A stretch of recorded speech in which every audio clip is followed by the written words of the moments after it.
Come on. Aye, put it. I've left space for you behind your seat because I knew you had stuff. Aye. I've got some flowers for you as well. Yeah, shouldn't you have done that? Some Kirsty pigs for me. Well, how are you? Thank you. I got Put it early in there, treat it'll because be I've got safe. such fucking... Do you know, I knew you would. I can't go on. My work is late. She's sitting waiting on us. Now, let me take my bag off as well. That's fine. What am I in? Pick up, drop off. Aye, that's fine. I'm safe where I am Let me anyway. take my coat off as well. Hold on. Aye, that's fine. I knew you'd be sitting here, and see if I hadn't had to drop Lola off at school, I would have came down earlier. That's fine. But obviously I had to drop my van off at school, so we've got a minute on the screen already, and this will just go out as it is, as I said. Fine, fine, it's fine. Just, So nice through here. Croy is a nice train station, I must admit it is. And the thing is, I see that you're going Through to Glasgow. aye, I'll let this person pass. Afterwards, and the good thing is there's a train every 15 minutes. Aye, perfect. Near us. But So Edinburgh was dull and dark and no, it's Oh, nice is this it? morning. So when I was coming through, I was like, the sun's shining for me in the west. I always think I should have lived in the west. So that's a sign then. You do like the Glasgow tune, don't I you? do. I love the Glaswegians, but with Sky's dad being in Edinburgh and we got on really well still, I couldn't have just picked her up and moved her Aye, through. you need to think of that. It's like, I mean, I love Edinburgh, as you know. I worked there for most of my days in the bank, and Livingston. I stayed in Livingston, and I've often thought about moving for Cumbernauld, and really it was just a convenience thing that we ended up here. Yeah. Because Keith was in Glasgow and it was slightly easier commuting. But even now when I think about it, I think Lola's now in primary 6. Yeah, it's a massive factor disrupting your brain. Absolutely. So you do need to think of that. So I totally get that. Totally. So how are you doing? I'm good. I'm really, really good. I'm so excited to meet you because we've chatted for ages. And It's your day. Because Aye. I don't feel like I've not met you. because sometimes you meet people and you just think it's like you've met them forever. So no, I was really excited. I'm a wee bit tired because I'm absolutely addicted to the Johnny Depp case. So I'm awake at yawn time watching that. I've seen a load of people talking about that. Do you know, I haven't seen a single thing. I saw a reel yesterday about it, and I thought, I know nothing about this, absolutely nothing, and I've seen loads of people like you saying that they're totally addicted to it. So I've not been following it at all. What is it to do with battering his wife, his partner? So he's suing her for defamation because he says he never done it, and the more and more that comes out, it's quite clear that she has She made a it lot of up. problems going on. Aye. My God. So, but you can't believe you're getting to see this as real life, you know, and it's a wee bit like that thing where it's a bit voyeuristic, and you're like, holy fuck, am I actually hearing all this stuff? Aye. And they keep name dropping. He's like, yeah. So when Tim Burton came round, there were, like all these names dropping in. So it's like, So it's just a bit mental listening to it. Absolutely mental. So, but I'm good. I'm really, really good, and I'm a wee bit nervous, but I think that's normal. Is my camera good enough on you, making sure there's plenty of you in? A big face. I think you do think it as, oh my God, I'm doing this big thing, but actually, we talk. If the camera wasn't on, we'd be sitting in the car talking Having a like blather, this aye. anyway. And how many times do you say when you're with your pals, imagine if there was a fly in the mould, like the camera? Yeah. It's like that. That's what the kind of thing that I'm trying to achieve, you know, a real life conversation. So I think it's the build up in your mind that creates the nervousness more than the actual reality of it, because the reality is you do it every day in life. Yeah, absolutely. I was with my best pal yesterday, and she's not really into social media. Like, she'll pop on and give me a wee bit of support, and I was telling her that I was doing this today, and she was like, Kirsty, I always think if you and I had a podcast it'd be fucking hilarious. And that's what she was saying, it's just when the chat's going back and forth. So I can, I'll be fine. But I messaged you the other night and said I was thinking about you when I was lying in my bed, remember? I know. But I think that's quite normal. So I am good. I'm good. How are you? Totally. I'm totally fine as well. I was looking back because I actually can't believe that we've only been connected on social media for a year and a half. Oh, really? Aye, because I scrolled right back to the very first message, and it was October 2020, and I was like, I thought it was much longer than that. Yeah. Like, I thought it was pre-COVID, and it wasn't. October 2020. I don't even remember how we connected, although I think it might have been Laura Soul. Is that her name? It is Laura in Edinburgh, the Soul coach. I think it was Tony. Oh, was it? Aye. Right enough. You know Tony as well. Oh, right enough. Aye. So I went to school with Laura. That you're talking about, but I think that, but I connected with Laura much later on social media, so I think it was Tony. Tony, right, I forgot about that. You're from Edinburgh, so I connected with you, or we connected with each other a year and a half ago, and we've talked off and on, back and forth since then, and that's really it. I was just really giving a background there as to how I know you. You are the first person to come and see me in my motor for Edinburgh, and I'm like, I hope more people from Auchterarchie want to do this, because it would be nice to get folk from Edinburgh, you know, not just the west, although it is much easier travelling wise, obviously. But you know, I was thinking when I was on the train, and because I love travelling on the train, and one thing that you and I talk a lot about is about when we were younger, because we've got quite a lot of similarities, like the Lurpak and our grannies and all the rest of it, right? Ken, why I think I love going on a train? Because when I was wee, and I worked a suit there, and I can't believe it, I only went on 2 holidays abroad with my mum and dad. Like, there's like every other holiday was on a train to either North Berwick, we went on our holidays, or Berwick, or whatever. 2 holidays abroad? Who jumped up? When you were away? I never went a single holiday abroad when I was away. No. I never went abroad till I was 18. We were my first holiday with my mum and dad. I was 15, and then we went again for my mum's 60th. Oh, and I'd had the bairn by then, so I was probably 30 or something, but I'd only been abroad twice with my parents, and I think every time, because folk are like, why do you get so excited to go to Glasgow? And I'm like, I get to go on the train, and I have my coffee, my pastry and that, so that's funny, that made me think about that there, because there's times where you and I are like, oh, my childhood was like that, or my childhood was like that, so that's often what I think about you when I'm buttering my bread with my Lurpak or making my soup. Think of it. It's funny that how you connect with people on different things. That's how you make connections on social media. So what we're going to do is, there's a newish, I've never actually been to it, the Costa drive-through in Cumbernauld, and I feel like a total traitor, because my wee Costa is in the town centre, and they've been really hit badly business-wise for this big one, the drive-through opening in Cumbernauld, so I have boycotted this one for the sake of giving them my business, because they're franchises. So this is the first time that I have been to this Costa drive-through in Cumbernauld, because I need to do it for getting a lift. All the other Costas that I go to are the drive-through ones for this have been in Coatbridge, so I don't feel quite as much as a traitor, because I'm doing that neck of the woods anyway, but I feel like a traitor the day going to this Costa. So I'm sorry, Costa ladies from Cumbernauld that are watching this. I promise I'll be back. I'll be back to my usual Namora. Aye, so we'll get a wee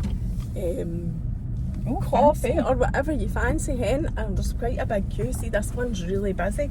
And then we'll park up and we'll just continue away the chat. So I didn't drive, so this is fancy for me, going through a coffee drive-through. Really? Do you know not even any of your pals take you through the drive-through? No, for a coffee. No. No? I've got a bike, and you're not allowed to go through drive-throughs on a bike. Oh, you know, I wouldn't have even known that. See all these big motors struggling to get out. Yeah, that's what happens when you drive a big posh motor, hen. So tell us, you tell us a wee bit about you, what you do. So Sky Rose coaching. She says to me, I don't want to be plugging my business, and I'm like, it's part of your life, you need to talk about your business, your Raj. So tell us about how I connected with you in social media, because it was Sky Rose coaching. Tell us about that. So Sky Rose coaching is named, first of all, it's named after my daughter Sky and my niece Rose. Yes, I did remember that. And when I coach people, I talk about your whys for doing stuff, and I am sober, and a massive part of my life is about me getting sober, and my whys for getting sober were my daughter and my niece and a few other things. So that's how the name came about for Sky Rose coaching. Can I just ask you before you go on, are you happy to talk about that your sober journey. Aye, and absolutely. Getting there and whatever. Aye, 'cause absolutely. It is one of those things that it's interesting and it might just help other people. Well, that's as well. why I talk about it, because I was thinking about this actually, and I was thinking a wee bit about like your friend Kirsty, who I'm really fond of, and like her sharing her story, and I always think, oh my god, that is so good, because people need to hear that. And I share my sober story because when I was getting sober, when I was drinking, when my drink was really bad, I couldn't find anybody that was talking about it. And I felt very, very lonely. And you were talking about connection there, and there's a bit of a saying in the sober community that the opposite of addiction is connection. Oh really? Aye. Oh, I like that. So do I. Aye. So a lot of us, when we're addicts, we're doing it very secretly, or we're kind of like no saying how bad it is, or no talking about how bad it is. So anyway, Skyro's coaching. I worked in the corporate world for years and years and years, and I was a coach there. I coached people to do sales and customer service and stuff. And after I got sober, which I'm sure we'll touch on, I went on a holiday on Instagram to Thailand. I remember you telling me that. Actually. And it was to a wellness retreat, and I had never met a life coach before, and I thought, who's got a life coach? Somebody proper wanky. Anyway, got to Thailand. See, when we came back from Thailand and we googled it, because we weren't really all that paying that much attention to it, but like the Spice Girls had never been at this wellness retreat. I mean, it was really fancy, right? Thailand is very well known for its Beautiful. whole, soulful connection, wellness, everything like that. So it wasn't for sober people, but there was no drink on the thing, so it was like totally up my street, and you got to use all the facilities, and there was a life coach there, and I was saying to her, I've been sober for a year and a half. This was years ago. I've been sober for a year and a half, and I'm lost. I don't know what to do. And I started telling her about everything that I'd done, and she was like, maybe you should think about being a life coach. And I was like, fucking, do they have life coaches in Scotland? Kind of like, what the fuck? So anyway, I came back and I looked up a couple of coaching programs, and they were so expensive, Mary, like $5,500, and I was like, I can't afford that. But at this point, I was very much getting into manifesting, and for me, manifesting isn't about saying, oh, okay, I would like to have $5,500, let it come. For me, manifesting is setting goals and then working towards them, but thinking very positively about them, like talking in affirmations, gratitude, all the rest of it. And randomly, and it was randomly, I got offered voluntary redundancy for British Gas, and I had been there a long time. And when I went for it, I got told, you'll not get it, you're a high-performing call centre manager. And I was like, oh, I really want it. Anyway, blah, blah, blah, blah. I got my fucking redundancy. And Everything happens for a reason. And I got far more than $5,500. So I was able to pay to do my coaching diploma. So my coaching diploma took me a year to do. I'm accredited by the Coaching Federation. We're not the coaching world. They could be a coach, really. So it was really important for me to use a school that was accredited and had all these, qualifications and all the rest of it. So I'd done my coaching, and when I was training to be a coach, I'd obviously left British Gas. I worked in Stockton prison for a charity, and I supported offenders in recovery. And that was my favourite job in the whole wide world. And recovery from addiction. Well, aye. Or all sorts of recovery. In recovery from addiction, but there's more drugs in the fucking jail than there is outside. I know. There's so much corruption, and like it's one of these things, you're scared to say it because somebody might go, I work in the prisons. But I'll never forget the time I got a phone call for an inmate for a mobile when I worked in the bank. And I tell that story from time to time, and I don't tell it often because I shit myself in case there's somebody out there who knows who that guy is that phoned me, because it was quite a serious offence that he committed. But that's why I know there's corruption in the jails. When I worked in the prison, when I worked in the prison, I worked for a charity. I was just, and I'm doing that, the admin assistant. But once you get in there, and I had to do like my week's training, like my prison self-defence and everything, the prisoners could not have been nicer to us because we worked for a charity. I've heard that before as well. So even though I was just the admin, you roll up your sleeves and you go on with it. What an experience as well, the way. Amazing. I mean, it sounds amazing. I would love to do something like that. I would love to get back to it, and I do some voluntary work at the minute, which maybe we'll touch on in a little bit. But even though I was admin, I became point of call. So I would do their triage appointments, meet them for the first time, ask them why they wanted to work with. So it gave me a real insight to addiction on a different level, because, and interestingly, before I came here today at Marks and Spencer's in Waverley Station, there was a poor soul there, no shoes on, trying to get a canny gin. You could smell him before you could see him. He just reminded me of the guys I used to see in the courts on a Monday morning. And addiction, he's just not got a hoof to be an addict, him. Ken, addiction's the same whether you... So when I look at folk like that, and I'm not a fucking saint, but I do think there for the grace of God go I, because, or I'm not religious, but there for the grace of anything. I am a wee bit religious, even though I wasn't brought up religious. I think if you're spiritual, you need to take that into account. Defo. Anyway, I'm interrupting. No, absolutely. And I was brought up in the Church of Scotland with my mum, but I watched him the day, and I understand people are recoiling for him and can dramatically, and I just thought, no fucking idea what's went on in that boy's life. And he might be a complete see you next Tuesday, but he might know, Ken. So for me, my addiction, I was able to do it because I had a decent wage and I had a house to date in. An oat milk flat white with 1 sugar, please. Can I have a medium oat milk flat white with 1 sugar, please? And by the way, I could just have the sugar out the window, is that okay? That's fine, thank you. Anything else for you? Yeah, a medium coconut latte as well, please, and that's me. And a medium coconut latte. Yes. Is that all for you? Yes, that, unless you want to be No cake or bother. anything, no, it's perfect. Thank you. Can I just say that was quite a gold star for me, remembering that. I am shy to remember an ending. This is very snug.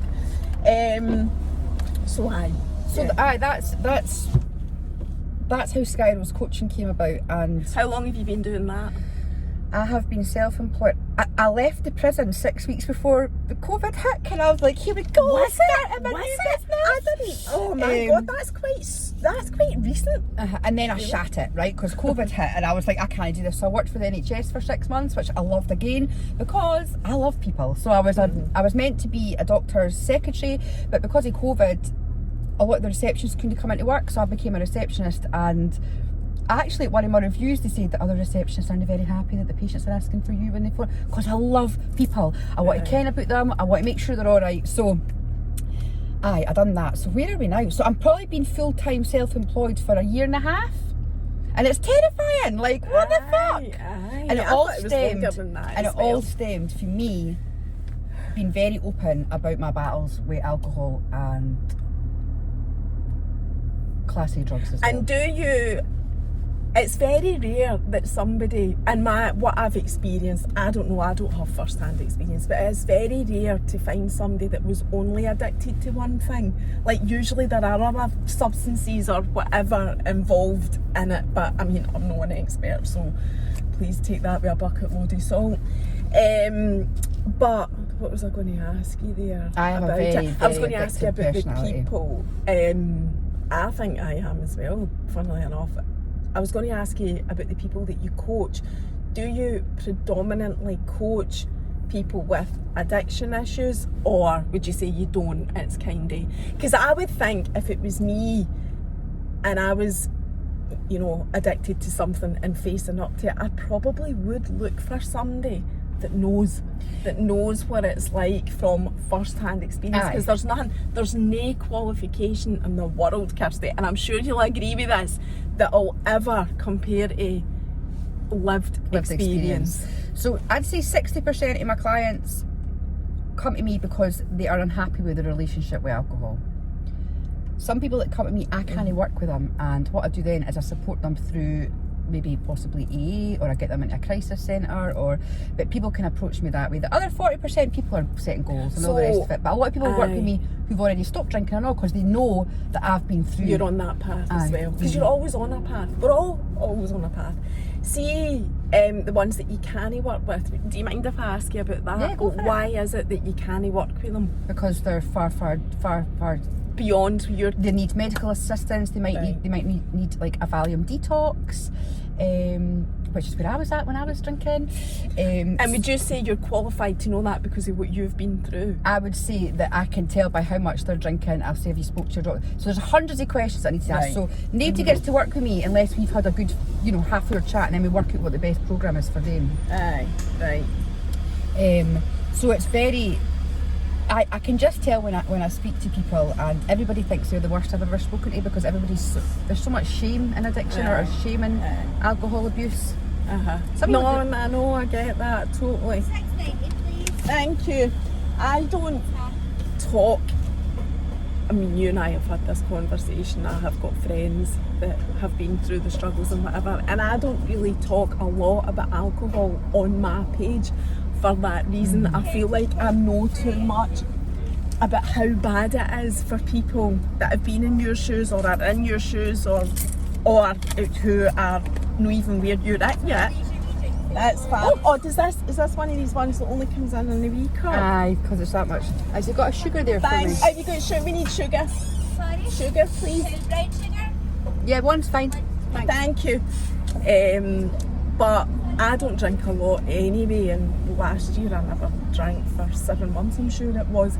But because nothing to do with addiction, as far as I know, because of the after effects of it. Like, see, even on holiday, I had one mojito. I had more than one mojito, but the mojitos in the hotel Thank you so much. were nothing like the mojito, like, you know, because it was all inclusive. There's no that much alcohol in them, but I had one mojito when I was out. I hope you don't mind me sharing this. No, I've got the pub and everything. Like, I can't get drinkers. It's fine. And I don't know how much alcohol was in it really when I drank it, and it was just the one. I swear to God, the next day I felt like I was on a knife's edge, and I thought to myself, that has been like, I don't know how much alcohol was in it measure-wise or whatever, but I knew that I was struggling that day with anxiety because of that one drink. So that's the reason that, well, I can't handle it either. I just can't handle a lot of drink. But it's the anxiety that it brings for me personally that why I don't do it. So it's not even just about addiction, alcohol, the impact on... Loads of people work with me that aren't addicted to alcohol. They work with me because they want to remove it from their life, because if it's got any negative impact on you, there's a problem there. So whether you've got anxiety, you're missing work, you can't eat, you're letting folk doing, you're telling lies, you're losing your phone. I mean, well, for me it definitely is, to a shadow of a doubt, anxiety. So there's a whole like, I know all the medical reasons for that and all the rest of it, but if you are, you know, but you and I are of a similar age, right? And when we were younger, an alcoholic was somebody that sat in the park with a broom paper bag and was drinking. People are terrified of that like word. that now. But you didn't have to be an But it's not alcoholic. that it's not like that now. There's a better understanding. But you now. didn't have to be an alcoholic to stop drinking. If it's causing continued negative impacts on your life, and you're like, actually, the cons far outweigh the pros, it's okay to stop drinking, but society's like, what, you stopped drinking for? What happened to you? What was your rock bottom? Now, I'm somebody that's comfortable to speak about my not drinking, but occasionally I meet people that don't know me. So say if I go on a date, I'm single and I do date occasionally, and people are desperate. Some people are like, oh, what happened? And that's not really, that's quite a personal question. So for me, with Sober Buzz, which I'm sure we'll come on to, and me talking about going gigging, clubbing, raving, all the rest of it sober, I want folk to see that it can be a really positive decision, because it doesn't have to be like, oh my God, she can't drink, what's wrong with her? See, like personally, you know, the easiest way, and maybe it's, you know, an excuse, I don't know. See, if you're driving, nobody will ask you. That's the best thing you can do. If you're a driver, take your car. You know, and nobody asks any questions, you say, I'm driving, and that's it. They shouldn't be like that. You should be able to say you're no drinking, and that's it. And there is this common misconception, and again, speaking from personal experience, because I like a laugh and a joke on my Instagram, people will often say to me, I would love to go out for a drink with you. I get that all the time, and it makes me feel guilty, Kirsty, because I'm not like that out drinking. I'm a dick, an absolute dick, and I think to myself, please don't think that of me, because I can't drink to save myself, and a couple of drinks and I just turn into a tit. So, you know, but there is that common misconception as well, that if you're up for a laugh, and I'm just going to park over here at this wee quiet bit, that's the type of person that you are.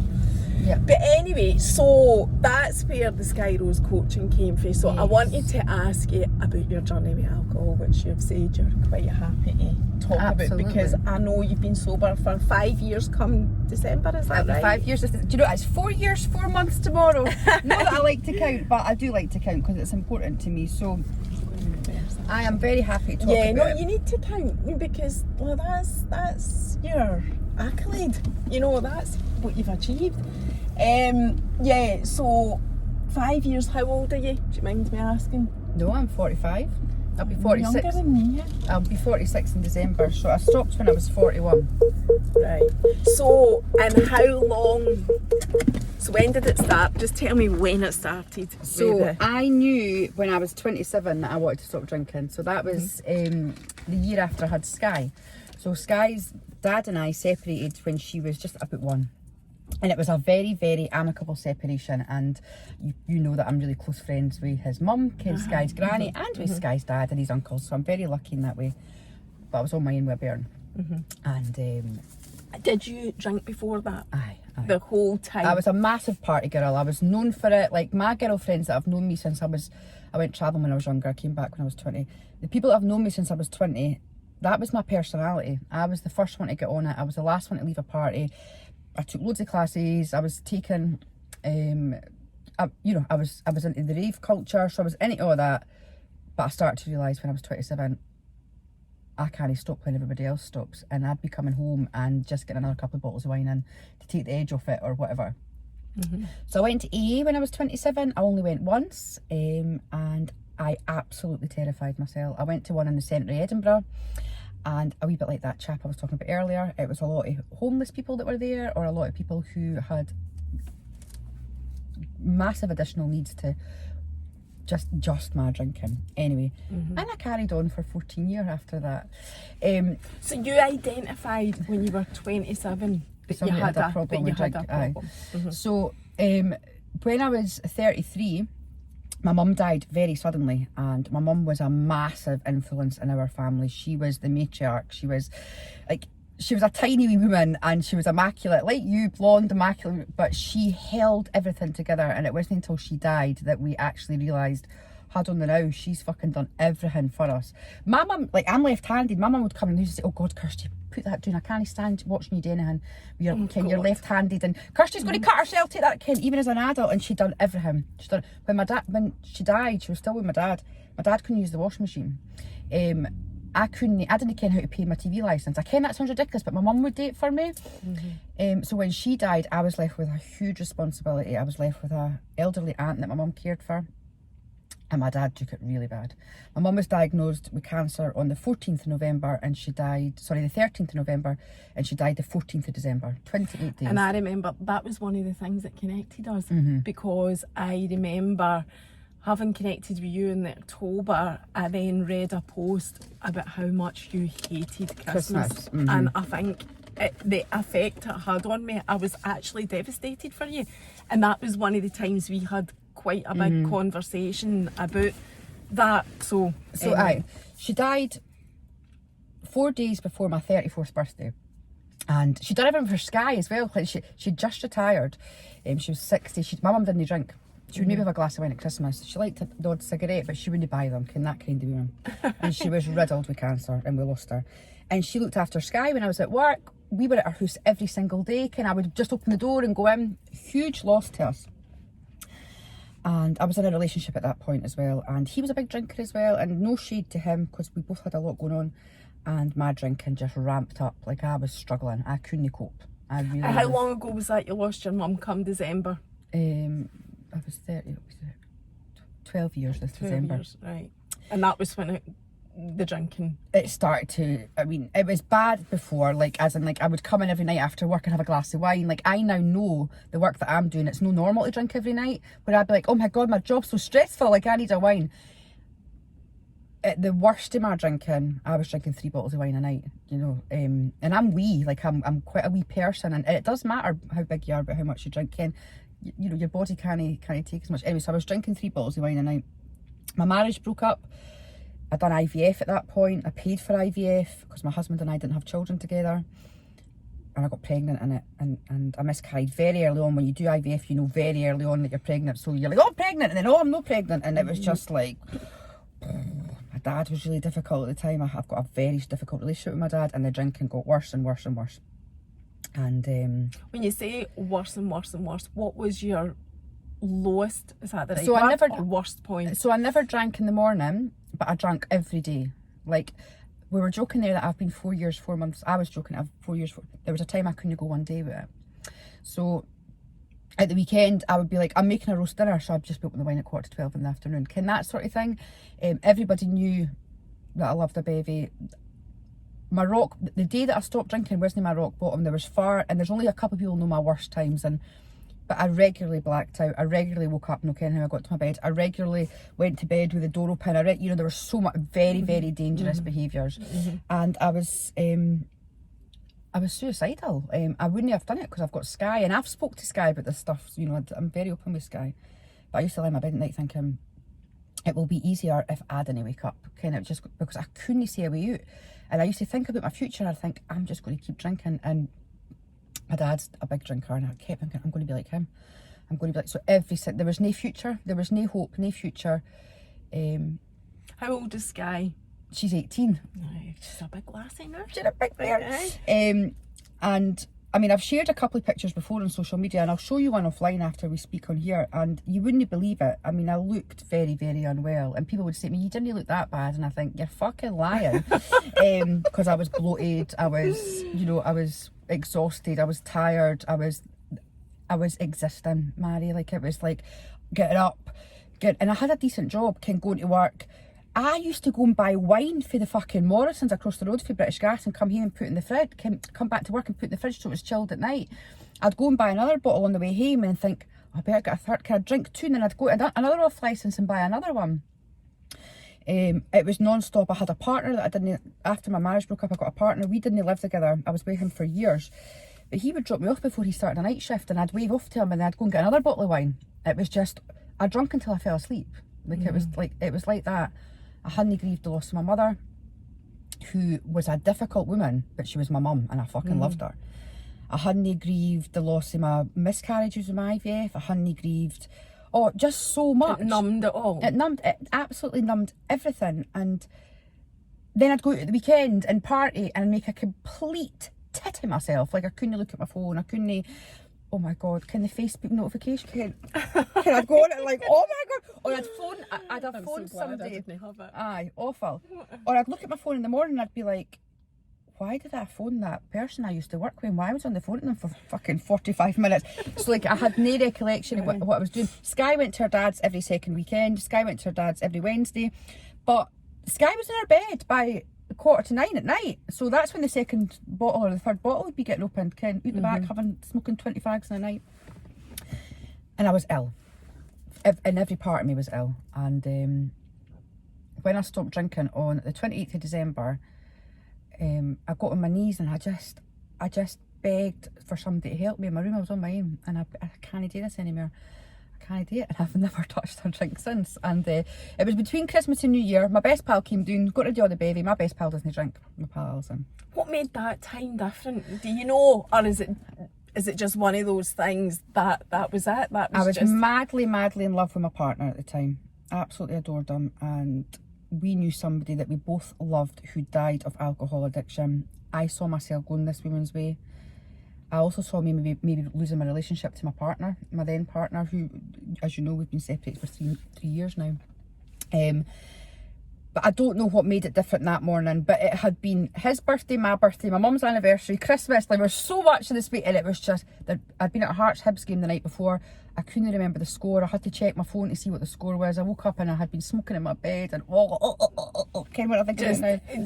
Pure loathing yourself. Absolutely. For the situation that you were in. Loathing myself. So it was between Christmas and New Year. I couldn't get a doctor's appointment. Which is I think, I came my first hug of my niece. and it's on though such an admirable thing as well. The time where the whole of Scotland parties, you know, and gets totally, drunk. Mad with it. And that was when you came off it after being so seriously on it. for so long. I know, I can't. I remember my first talk when he's sitting in my house, and oh my god, I don't know how you did that, because that is just get that around for you.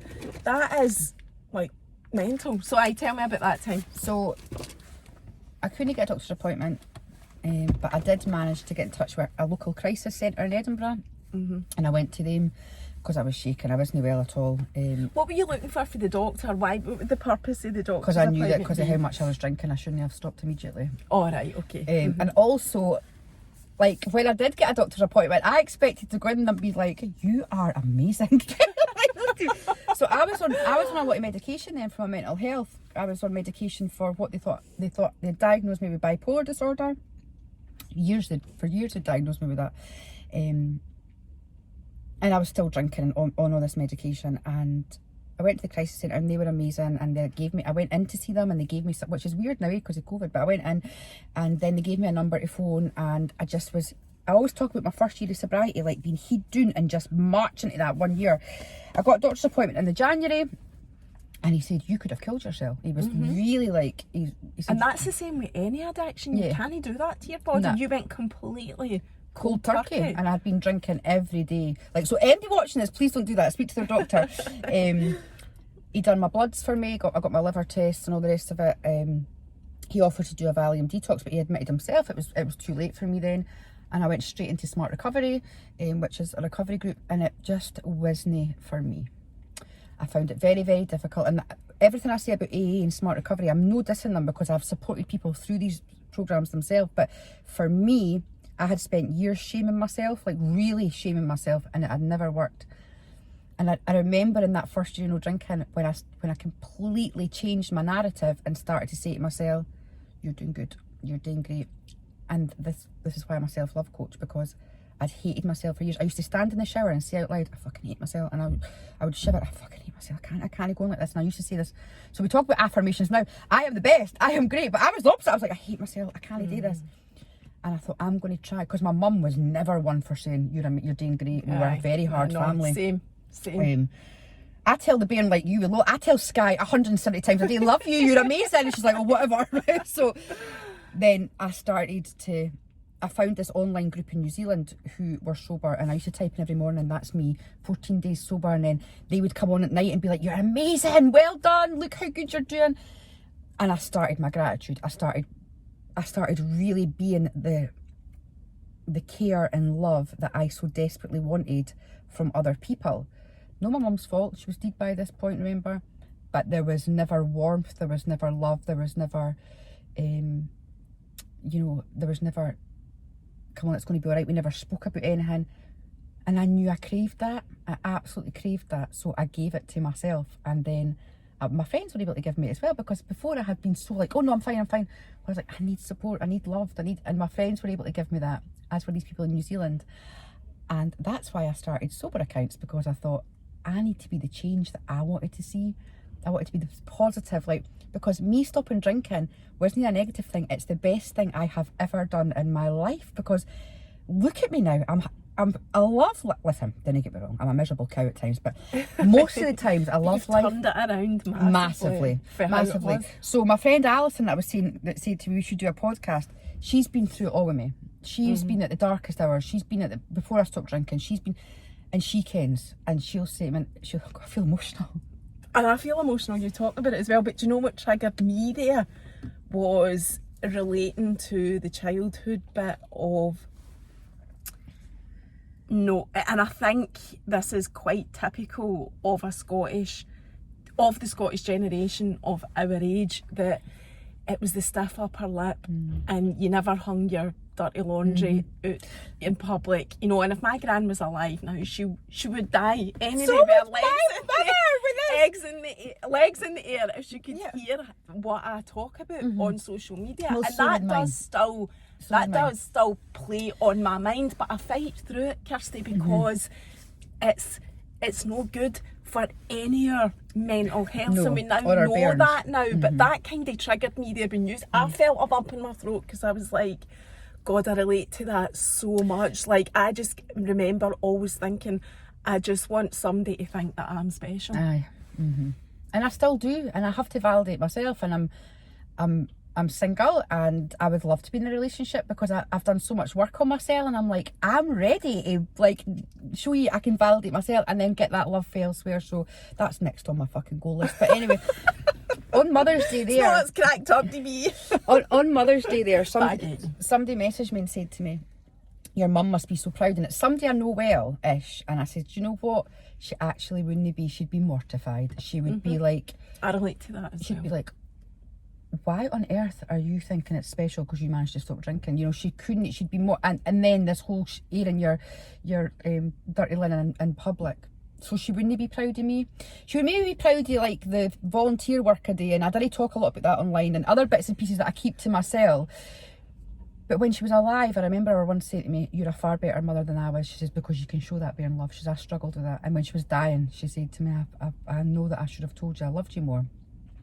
And it's no her fault, but it's definitely a reason where, you know, that I've had to work through a lot of this, like, I need to feel accepted. I need to, so I had to do it to myself. I had to be what I needed.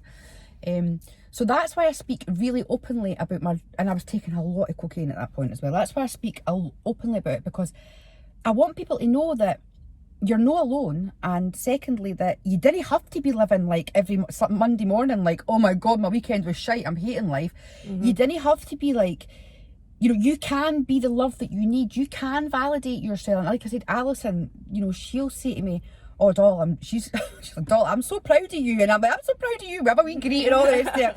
But she is like the love that I needed. And I've got a brother, and my dad's still alive, and we are still not the type of family that would say, okay, my brother and I love the football and we love techno and all the rest of it, but you're a Habs fan, you've not got that I'm a in Hearts yet. fan. Oh, Habs! Oh my Fuck's god! sake. Because you live at the Eastern I know, Road because I live in Leeds. Habs. Sorry. So that's why I never in a million years, Mary, thought that I would be the lassie that'd be sitting here, because I never thought I'd stop drinking.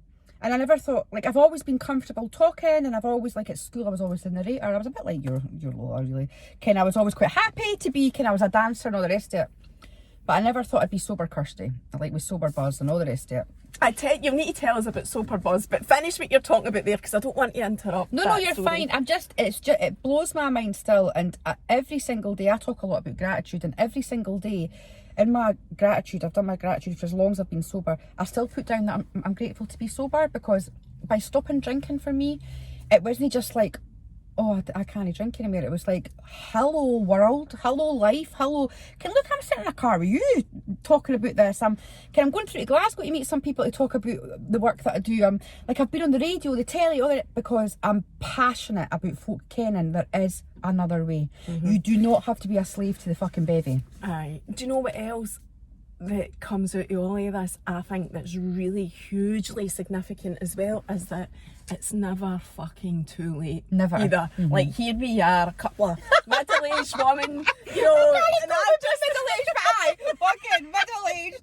I know, I'm like, somebody asked me yesterday, what age are you? And I'm typing 48 going, fuck's sake, 40 fucking 8, how did that happen? And here I am just starting off a new journey with social media and what I'm doing with this, and I'm like, who does that at my age? Who does that? But it does take a brave person to push past that whole societal driven paradigm of age as significant when you do something, because it fucking isn't. It isn't too late. It doesn't matter what age you are, where you are in life, how bad it is. It is never too late. But I do think that is also something that you need to get over yourself with, about your age, you know. What were you talking about there? Because now I've lost track. No, I've lost it as well. I think you're right though. It's never too late.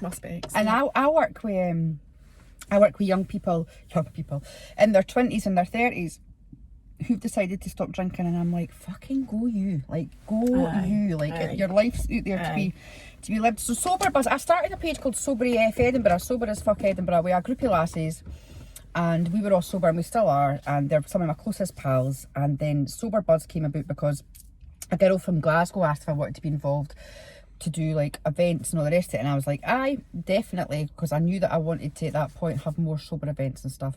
And unfortunately she had to step away. That was years ago that she stepped away.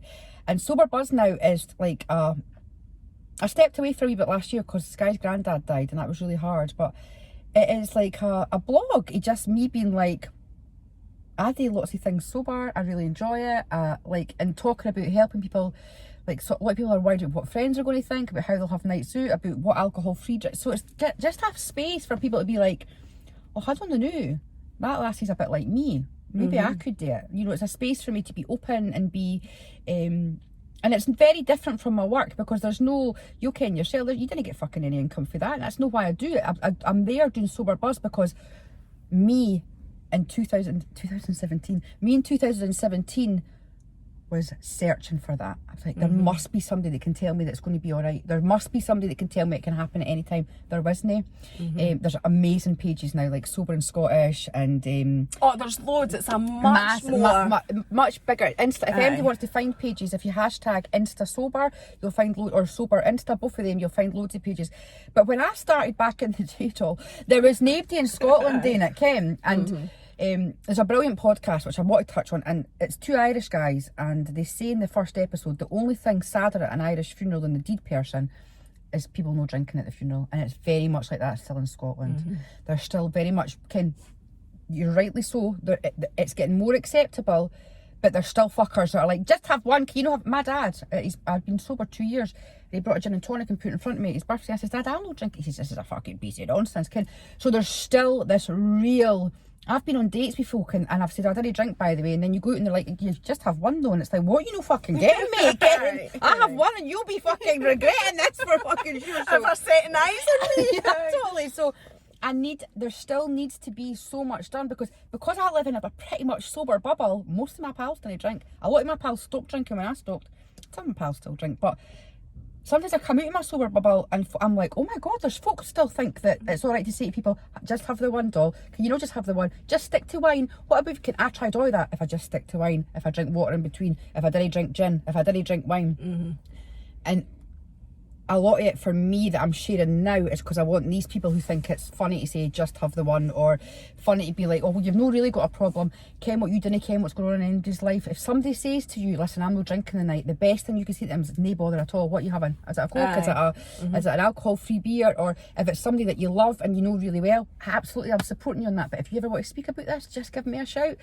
We need support. We didn't need folk telling us that we're all right, but you're all right, just didn't drink as much. If somebody's telling you they're no wanting to drink, they've thought about that for a very fucking long time. Because it's hard to say. So we really, really do need to work on and become a culture that accepts that when people, and I totally agree with you, we just don't. And I'm racking my brains going, have I done that? I hope I haven't, but I'll make a conscious effort not to, because I used to say, I didn't trust them that doesn't drink. I used to say that when I was drinking. If somebody would say, such and such has come, Mary's coming out, but she doesn't drink, I'd be like, how do they trust her? It's her problem. Because a lot of people who have got an issue with their drink, or who are questioning their own drinking, if somebody arrives that doesn't drink, it very much shines a light on them. They're like, oh my God, are they looking at how much I'm drinking? And it's still very taboo, Mary. Very, very, very taboo. And I work with people from all fucking walks of life. And I'm talking folk that could buy and sell me and you over. It's happening everywhere. There's folk everywhere drinking in secret, or worried about their drinking, or fed up with their drinking. It doesn't discriminate. Addiction doesn't anyway. But the bevy, we can go to the shop now, probably, and go and get 2 bottles of wine. It's over 10 o'clock. Ken, so it's no like, it's out there now and you can go and get it. So honestly, there's such a huge problem, especially during lockdown. There was a lot of problems. You tell that by the shelves of the supermarkets. That was one of the first things to go, because that's what people were using.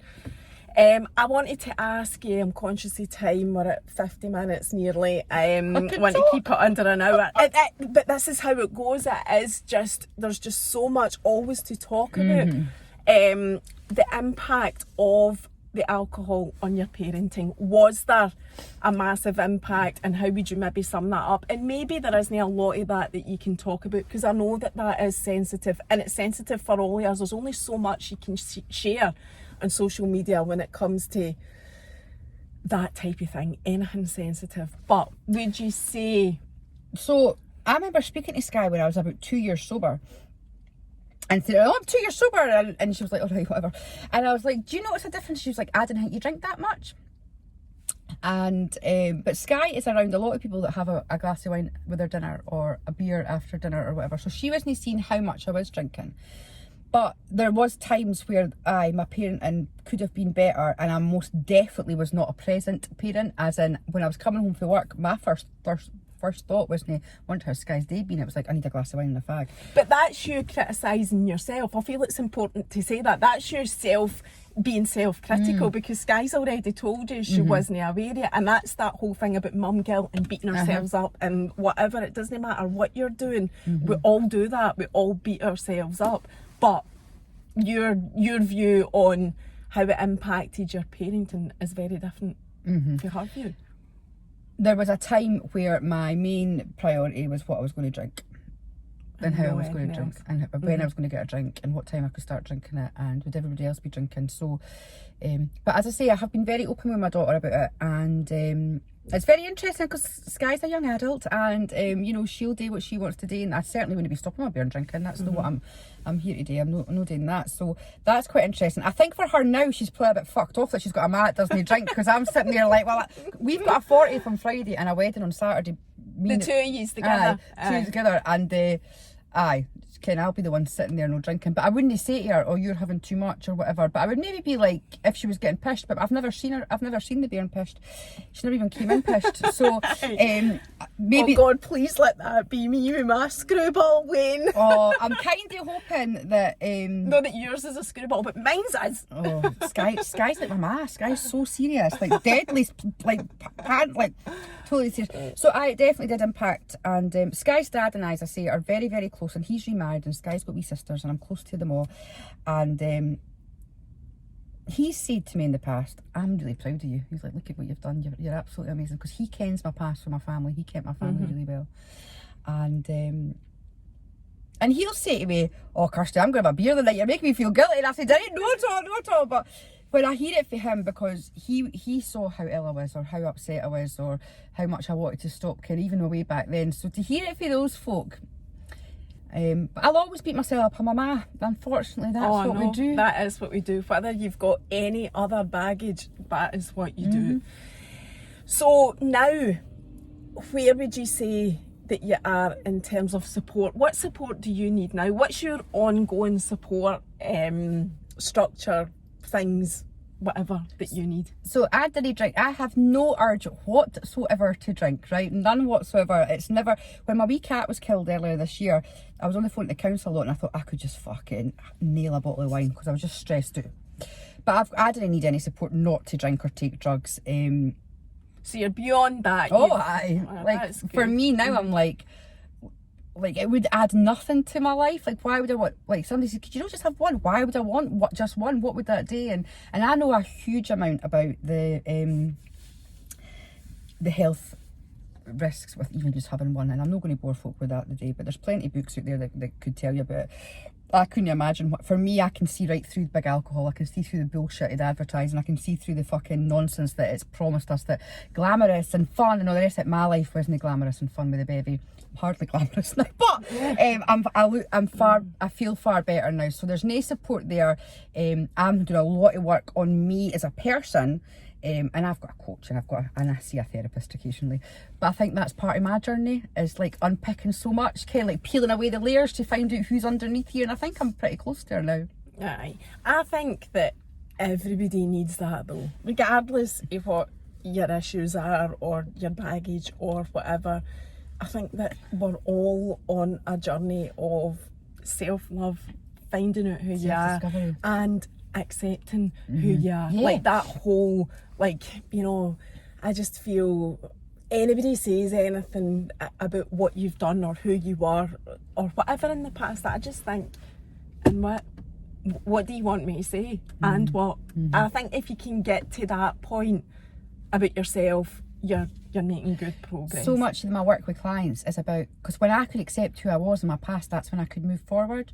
And so much work with my clients, whether it's about drinking or no, is self-forgiveness and self-acceptance, because we cannot let who we were back then prevent us for who we're becoming, because we've all got past, we've all got to make, you know, like I have the biggest learnings ever for that time back then, but do not let who you were talk you out of who you're becoming, because it's a massive journey that we're on. Yes, and I think that's a lovely note to finish on, and I want to thank you very much for coming all the way from Edinburgh. I can't thank you enough, and I think we'll need to have a number 2 session with Kirsty. Thank you very much. Bye.